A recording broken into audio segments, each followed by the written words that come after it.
Lockdown சேலஞ்சோட டே 8ல் இருக்கோம். So நேற்று நடந்த டெஸ்ட் வந்து நீங்கள் நல்லா பண்ணியிருக்கீங்க, நிறைய பேர் நல்லா பண்ணியிருக்கீங்க. கங்க்ராச்சுலேஷன்ஸ். உங்களுக்கான வின்னர்ஸ் லிஸ்ட்டை வந்து நான் ஷார்ட்லி அப்லோட் பண்ணுறேன். ஸோ டே 8க்கான சேலஞ்சில் நம்ம படிக்க போகிறது வந்து சாப்டர் 4 அல்காரிதமிக் ஸ்ட்ராட்டஜிஸ். ஸோ இதில் வந்துட்டு நம்ம எந்த டாபிக் வரைக்கும் படிக்க போகிறோம் அப்படின்னா 4.1 இன்ட்ரடக்ஷன் டு அல்காரிதமிக் ஸ்ட்ராட்டஜிலேருந்து ஸ்டார்ட் பண்ணி 4.1.1 characteristics of algorithm, 1.2 writing and algorithm, and then உங்களுக்கு வந்துட்டு அடுத்த டாபிக் வந்து 4.1.3 analysis of algorithm and 4.2 complexity of an algorithm. அதில் இருக்கிற சப்டாபிக்ஸ் 4.2.1 4.2.2 வரைக்கும் வந்துட்டு நீங்கள் டே 8க்கான போர்ஷன்ஸாக வந்து நீங்கள் படிக்கணும். ஸோ அதுக்கான கொஷின்ஸும் நான் உங்களுக்கு பிடிஎஃபாக வந்து அப்லோட் பண்ணியிருக்கேன். அண்ட் தமிழ் மீடியம் பொறுத்த வரைக்கும் நீங்களும் வந்துட்டு அதே தான் ஃபாலோ பண்ணணும்.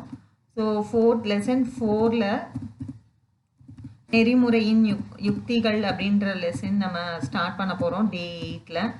ஸோ இதில் நம்ம இதுலேருந்து ஸ்டார்ட் பண்ணி இன்ட்ரடக்ஷன்லேருந்து ஸ்டார்ட் பண்ணி 4.1 ஒரு அறிமுகம் அதுலேருந்து ஸ்டார்ட் பண்ணி அப்படியே கண்டினியூஸாக படிக்கணும். நெறிமுறையின் பண்புகள், நெறிமுறையை எழுதல்,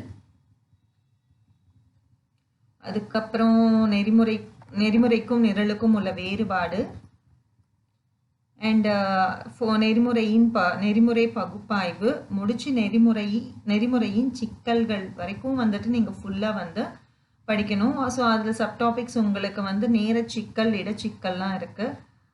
ஸோ அது வரைக்கும் நீங்கள் வந்து கம்ப்ளீட் பண்ணுங்கள் டே 8க்கானது. அண்ட் கொஷின்ஸ் அப்படின்னு பார்க்கும்போது so short answers 2 marks and 3 marks வந்து ஒரு 6 கொஷின்ஸ் வந்து பாசிபிள் கொஷின்ஸ் இந்த டாப்பிக்கில் இருந்து என்னெல்லாம் இருக்கும் அப்படின்றத வந்து இங்கிலீஷ் அண்ட் தமிழ் மீடியம் 2 பேருக்கும் கொடுத்துருக்கேன். அண்ட் 5 mark கொஷின்ஸ் வந்து ஒரு 4 கொஷின்ஸ் இதில் இருக்குது. ஸோ உங்களுக்கு நிறைய 5 mark கொஷின்ஸ் வரதுக்கான சான்சஸ் வந்து இந்த லெசனில் அதிகமாக இருக்குது. ஸோ அதே மாதிரி தமிழ் மீடியத்துக்கும் வந்துட்டு ஒரு 6 கொஷின்ஸ் ஷார்ட் ஆன்சர்ஸும் அண்ட் ஒரு 4 கொஷின்ஸ் வந்து டீட்டெயில்டு ஆன்சர்ஸ் 5 மதிப்பெண் வினாக்கள் வந்து நான் உங்களுக்கு கொடுத்துருக்கேன். ஸோ இது எல்லாமும் வந்துட்டு நீங்கள் படிக்கும்போது ஃபுல்லாக கம்ப்ளீட் பண்ணணும். ஸோ இதுதான் டே 8க்கான சேலஞ்ச். இதையும் நீங்கள் கம்ப்ளீட் பண்ணுவீங்கன்னு நினைக்கிறேன்.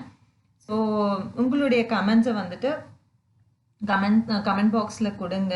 ஸோ எப்படி வந்து உங்களுக்கு சேலஞ்ச் வந்து யூஸ்ஃபுல்லாக இருந்ததா, டெஸ்ட் எப்படி இருந்தது, ஸோ இந்த மாதிரி சஜஷன்ஸ் அண்ட் கமெண்ட்ஸ் எல்லாத்தையுமே வந்துட்டு நீங்கள் கமெண்ட் பாக்ஸில் வந்து கமெண்ட் பண்ணுங்கள். தேங்க்யூ.